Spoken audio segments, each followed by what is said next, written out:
მოგესალმებით ქალბატონებო და ბატონებო, ვაგრძელებთ ჩვენ საუბრებს ციკლიდან ქრისტიანობა და თანამედროვეობა და ერთგვარ ბლოგს დავიწყებთ ჩვენი გადაცემებისა, რამდენიმე გადაცემა დაეთმობა ამ თემას. იმიტომ ეს ერთ-ერთი დღეისთვის განსაკუთრებულად თვალშისაცემი თემა გახლავთ. და რა არის ეს თემა? თემა არის ასე ვთქვათ ღმერთების ან კერპების დაბრუნება. ეს თემა გვინდა არ გვინდა სანამ დღევანდელობას შევეხებით, გვაბრუნებს რამდენიმე ეპოქით უკან, იმიტომ რომ პირველად არ ხდება ღმერთების დაბრუნება. ძალიან საინტერესო რამ გვაქვს ჩვენ წმინდა წერილში. წმინდა წერილში არის სურათი მოცემული თუ როგორ ცდილობს უფალი ადამიანები გაათავისუფლოს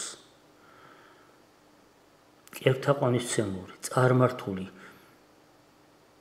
ცნობიერებისგან და როგორ ეწინააღმდეგებენ ადამიანები ამას.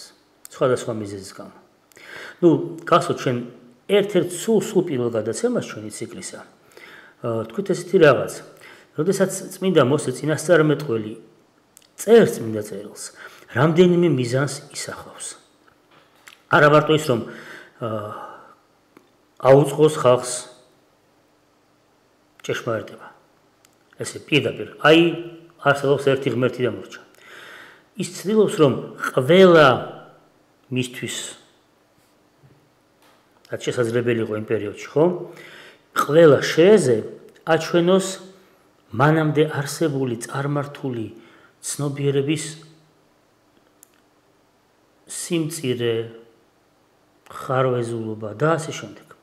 ერთ-ერთი ყველაზე ისეთი კლასიკური თემა გახლავთ, როდესაც სამყაროს შექმნას აღწერს წმინდა მოსე წინასწარმეტყველი, მას ესმის რომ ის ახლა ესაუბრება ვის? ებრაელებს, რომლებიც არიან გენეტიკურად შთამომავლობით არაერთი ათეული თაობის განმავლობაში მთვარის თაყვანისმცემლები. შეგახსენოთ თვითონ აბრაამის, მამამთავარ აბრაამის მამის სახელი. თარა. მთვარის კულს უკავშირდებოდა. და ამავე დროს ბოლო 4 თაობა ეგვიპტელებთან ერთად იზრდებოდა ებრაელების ეგვიპტეში. იქ კიდე მზე იყო ზნაის ღვთაება. მზე და მთვარე მათთვის ყველაფერია. და როგორც ცდილობს მოსე წინასწარმეტყველი, ესე თითქოს და არც ეხებაო, პირდაპირ არც შედის პოლემიკაშიო ამ წარმართულ ცნობიერებასთან, რო ველაპარაკობს. დღე 1 იქნება ნათელი, მეორე დღე მყარი, რომელიც ყოფს ზედა და ქვედა წყლებს, მესამე დღე წყლები შეიგროვდება ერთ ადგილას და ამოიწევა ხმელი და მეოთხე დღეს არა დასაბამში, არა მაშინ დასაბამთან, სულ უნდა 7 დღე აღწევოს, აქედან შესაქმის დღე 6-ია. ნახევარი გაიარა და ახლა რა სიტყვის? და შექმნა ღმერთმა 2 მნათობი. და ესე ჩამოკიდა ცაზე რა. დიდი მნათობი დღისთვის, პატარა მნათობი ღამისთვის. ესე თითქოს პატარა ბავშვი ნაძვის ხეზე კიდევს საახალწლო შუშის საჩუქრებს. დიდი არაფერი, რას ქვია მზემ შექმნა ყველაფერი, მთვარეს ვარ ჩვენ დამოკიდებული. არა კაცო, რას ამბობ, მეოთხე დღეს. ისე ბურთოები ჩამოკიდა ღმერთმა ძაში. მაქსიმალურად ცდილობს მოსე რომ ამათი ცნობიერების დემითოლოგიზაცია მოხდეს. ის წარმართული რომ მზე ყველაფრის წყაროა, მთვარეზეა დამოკიდებული ყველაფერი, ეს ყველაფერი განდევნოს. ასე იქცევა მოსე. იმიტომ რომ ესმის რომ რასაც ახლა ის შეეჭიდა, პრინციპულად ძალიან რთულად დაძლევადი რამ არის. იმიტომ რომ ამ ხალხს, რომლებიც იმათ გვანან, დღეს რომ ძალიან უყვართ საუბარი ბრტყელი დედამიწის თეორიაზე, ხო? რაც მეცნიერულად თეორიაც კი აშლება მიესადაგოს სიტყვა ამას. ხო? მოსაზრებაზე ბრტყელი დედამიწის. გახედეთ ყოფილხარ თორემ პლაჟზე? გახედეთ ზღვა? როგორ შადის მზე პირდაპირ ეკლება, ესე იგი ბრტყელია. ისინიც უყურებენ რა სამყაროს ემპირიული გამოცდილებით შეძენილი ცოდნა მათ კარნახოს რომ თუ მზე არ ამოდის, მცენარეები ვერ ხარობს. და მოსე არა, მესამე დღეს აღმოცენდა მცენარეები. მეოთხე დღეს შეიქმნა. თუ არა. მზე ბოდიში.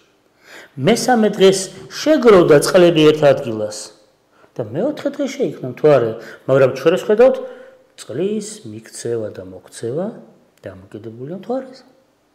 ანუ ჩვენი 3500 წლის წინანდელი ებრაელების გამოცდილება გვეუბნებოდა რომ თუ არა ეს და თუ არა ის ვერ იქნება ეს და ეს. არა. დასაბამიდან ასე არ იყო. ამბობს მოსე. და მთელი ეს პერიოდი მიდიან გზად შეხვდებიან ამას იმას იქ ლაშე წარე წყლები იქნება თუ იქნება გველების შემოსევა თუ რა მოსე სულ შეეცდება ამათი ცნობიერების დემითოლოგიზაციას გაწმენდას მაგრამ საკმარისია მოსე 40 წლით ავიდეს მთაზე რა ვიცი თავასად არის ეგ მოსე დიდი ხანი არ გამოჩენილა 80 წლის კაცი შეიძლება აღარც არის ცოცხალი მოდი რა მოგვეცი ჩვენ ღმერთები რომლებიც ყავდა ეგვიპტეში და ოქროს ხბო რა მაგარია ეს ის ხალხი რომელსაც ნახა როგორ გაიპო ზღვა ცეცხლის სვეტმა გაიარა ღრუბლის სვეტი მიიღო არა ძალიან მარტივია რა ჩვენ გვინახავს თელ ჩვენი ცხოვრება როგორ ცოცხლობდნენ ღმერთები ეგვიპტეში და ჩვენ გვინდა ამ ღმერთებთან ურთიერთობა ამიტომ ჩვენ როგორც კი მოგვეცემა შანსი ჩვენ ამ ღმერთებს დავიბრუნებთ იმდენად რომ სპილენძის გველი რომელიც მოსემ შექმნა რომელიც წინასახია ქრისტეს ჯვარცმისა როგორც თავდუფალი ბრძანებს და ვინც ყველა ვინც შეხედავდა რწმენით ამ სპილენძის გველს იკორნებოდა ბუნებრივი გველის გესლისგან შემდეგში ებრაელებმა ეს გველი გააღმერთესო კერპად დაიყენესო და მეხუშტანს ეძახდნენ არამც თუ უბრალოდ დავაბრუნოთ სხვა ღმერთები არამედ ჭეშმარიტების ფარგლებში მოცემული საკრალური ნივთებიც კი გავაწარმართოთ ჩვენ იმდენად მოგწონს დაბრუნება ამ ღმერთებთან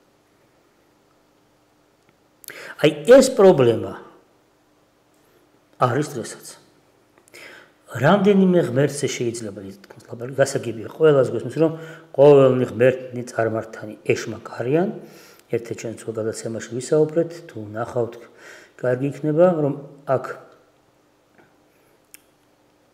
საერთო სიტყვების თამაში არის თვითონ ებრაულ ორიგინალში როგორ გავს თითქოს და ელოჰიმს და რასამლში როგორ აჩვენებს რომ არაობა არის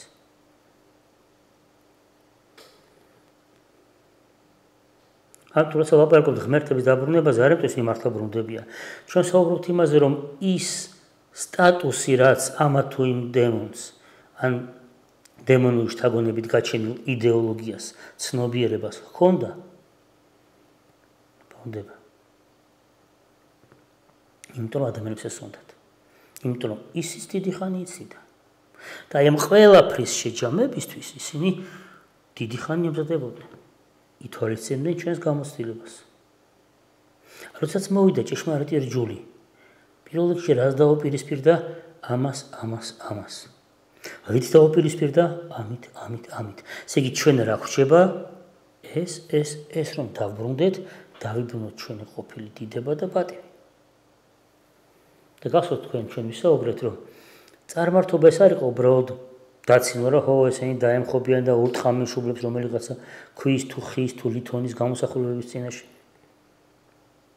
სულ სხვა რამ იყო ჯერ ერთი ყველაზე ზედაპირული შრე რატომ დაეცნენ ისინი სურდათ ყოფილიყვნენ ღმერთები და თუ ვერ გახდნენ ღმერთები იმით მაინც დაიკმაყოფილონ საკუთარი ეგო რომ ვიღაცები მიიჩნევდნენ მათ ღმერთებად არც ვიყო და არც ვეგონო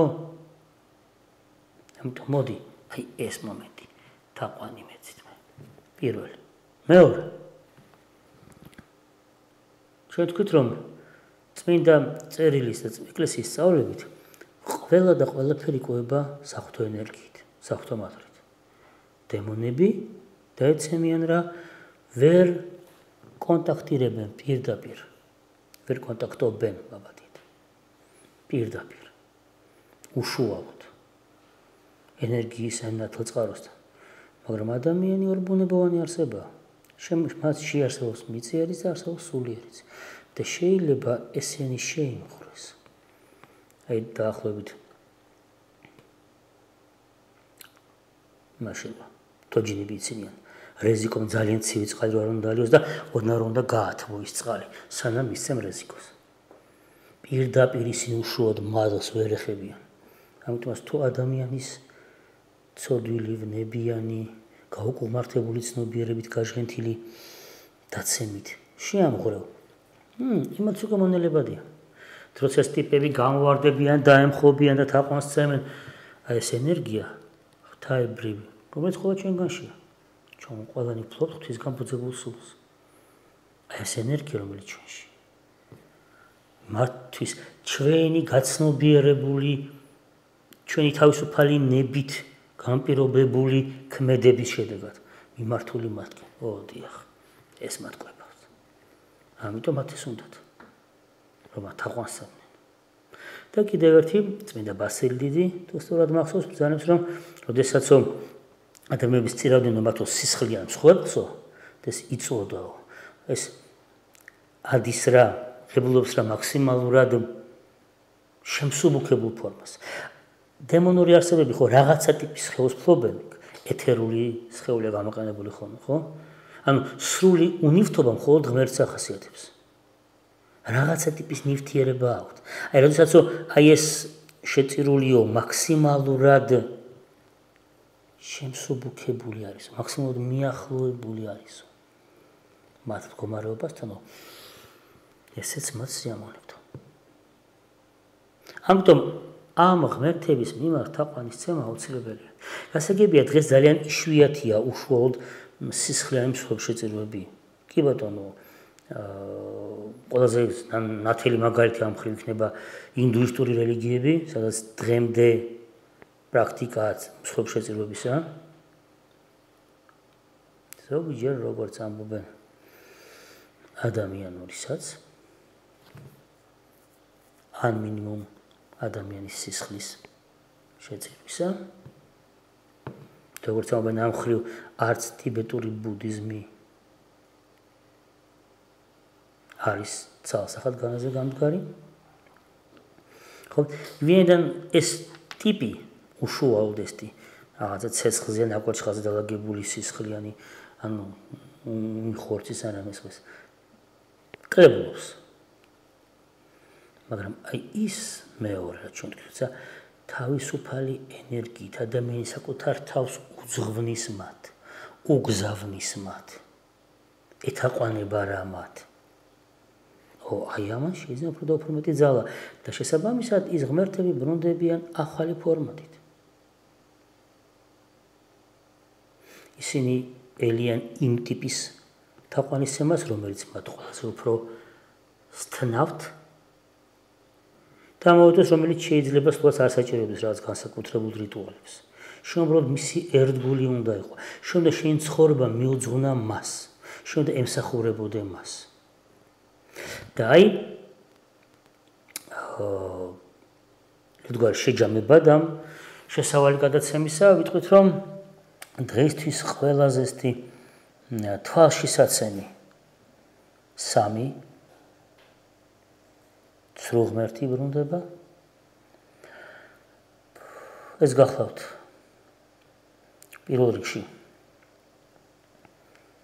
სიყვარულად სახელდებული, რა თქმა უნდა, აბა სხვანაირად როგორ. თუ კი ჭეშმარიტება გვაუწყობს, რომ ღმერთი სიყვარულია, მე უნდა დავარქვა რაღაცას პრინციპულად არა სიყვარული და მის მიმართ თაყვანისცემა ამათ ეგონებათ ძალიან ბუნებრივი მოვლენა. ლაპარაკი გვაქვს თანაყოფის, კოიტუსის. საერთაშორისო ტერმინია. სექსის კულტის შესახებ. ეს ერთ-ერთი ყველაზე თვალშისაცემი ახლა დაბრუნებული ცრუ ღმერთია. მეორე ეს გახლავთ ბედისწერა, ფატუმი. ეს ის ღმერთია, ეს ის ძალა, რომელსაც ოლიმპოს ღმერთებსაც კი ეშინოდათ და ადამიანები დღეს ტოტალურად არიან მოცულნი ამ ფატუმის თაყვანისცემით, პირდაპირ ვთქვათ, საკუთარ ცხოვრებას უძღვნიან, მას და ჩვენ ნახავთ თუ როგორ, როდესაც უშუალოდ ამ ღმერთის დაბრუნებას შევეხებით. და მესამეს გახლავთ თითქოს და ძალიან შეუმჩნეველი, თითქოს და ძალიან უწყინარი ღმერთი, ცრუ ღმერთი, რომელიც დაბრუნდა. და დღეს მას ქვია კიდევ უფრო კარგი სახელი, კიდევ უფრო საყვარელი და როგორ შეიძლება ამას ამ ცუდ დაინახოთ თქვენ ნორმალურები ხართ ეს ქრისტიანები კაცო? რას ერჩით ამ ეკოლოგიას? დიახ, მესამეს არის მწვანე ეკოლოგიის ცრუ ღმერთი. და თუ რატო ვთვლით რომ ეს ცრუ ღმერთია და თუ როგორ ვმიჯნავთ ჩვენ ჯანსაღ ქრისტიანულ ბიბლიურ დამოკიდებულებას დედაბრუნებისადმი და როგორ ხედავს აი ეს როგორ ფაქტობრივად რელიგიად ქცეული მოძრაობა თუ იდეოლოგია თუ რაც გამოდის და არ ვთქვით. აი ამას ჩვენ შევეხებით ჩვენს შემდგომ რამდენიმე გადაცემაში და იმედი გვაქვს რომ თქვენი ჩართულობაც გვაჩვენებს თუ კიდევ რაზე, რომელ ღმერთზე, დაბრუნებულ ცრუ ღმერთზე შეგვიძლია ვისაუბროთ და დავანახოთ იმათ, ვინც ვერ ხედავს იმ აშკარა პრობლემას, რომელიც იყო დიდი ხანი ცდილდნენ და რაც უფრო ახლდა ბოლო ჟამი, ვით უფრო თამამად ბრუნდებიან ცრუ ღმერთები. კეთილი. ფიქრობთ, რომ ამჯერად ამასთან დაკავშირებით საკმარისად ვისაუბრეთ, თუ რამ გამოგვჭა, შეგვეშალა კომენტარების ველში მივდიდეთ. მადლობთ, გემშვიდობებით მომავალ შეხვედრამდე.